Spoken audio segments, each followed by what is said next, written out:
நலம் காக்கும் ஸ்டாலின், உங்கள் குடும்பத்தின் நலன் அரசின் பொறுப்பு.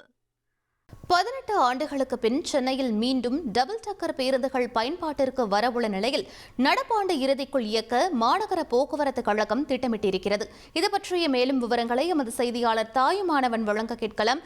வணக்கம் தாயுமானவன், உங்களுடைய தகவல் என பதிவு பண்ணுங்க.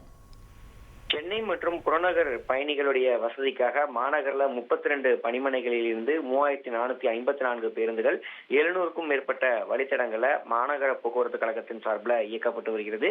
ஏற்கனவே சாதாரண கட்டண பேருந்துகள், டீலக்ஸ் பேருந்துகள், தாழ்த்தள பேருந்துகள், மின்சார பேருந்துகள் என பல பேருந்துகள் பயன்பாட்டில் இருக்கக்கூடிய நிலையில் நாளொன்றுக்கு 28 லட்சத்துக்கும் மேற்பட்டோர் இந்த வகை பேருந்துகள்ல பயணம் மேற்கொள்றாங்க. அண்மையில 120 மின்சார பேருந்துகள் மாநகர போக்குவரத்து கழகத்தின் சார்பில் அறிமுகப்படுத்தப்பட்ட நிலையில் 6.55 லட்சம் கிலோமீட்டர் இந்த பேருந்துகள் என்பது இதுவரை இயக்கப்பட்டிருக்கிறது. இந்த மின்சார பேருந்துகளால எரிபொருள் இயக்க செலவுல அரசுக்கு மாதம் ஒன்றுக்கு 90 லட்சம் வரைக்கும் மீதமாவதாக தகவல்கள் வெளியிடப்பட்டிருக்கிறது. இதனிடையே சென்னை மாநகரில் டபுள் டக்கர் மின்சார பேருந்துகளை இயக்க போக்குவரத்துறை திட்டமிட்டிருக்கிறது. இந்த ஆண்டு இறுதிக்குள்ளார 20 டபுள் டக்கர் மின்சார பேருந்துகளை சென்னை மாநகரில் வலம் வரக்கூடிய வகையில் அதற்கான பணிகளை மேற்கொள்வதற்கு திட்டமிடப்பட்டிருக்கிறது. சுமார் 18 ஆண்டுகளுக்கு பிறகாக அந்த டபுள் டக்கர் பேருந்துகள் சென்னை மாநகரில் இயக்கப்பட இருப்பது குறிப்பிடத்தக்கதாக பார்க்கப்படுகிறது.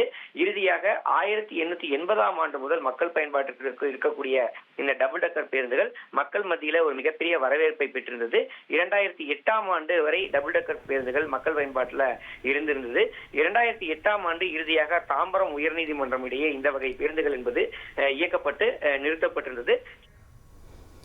விவரங்களுக்கு நன்றி தாயுமானவன். நலம் காக்கும் ஸ்டாலின், உங்கள் குடும்பத்தின் நலன் அரசின் பொறுப்பு.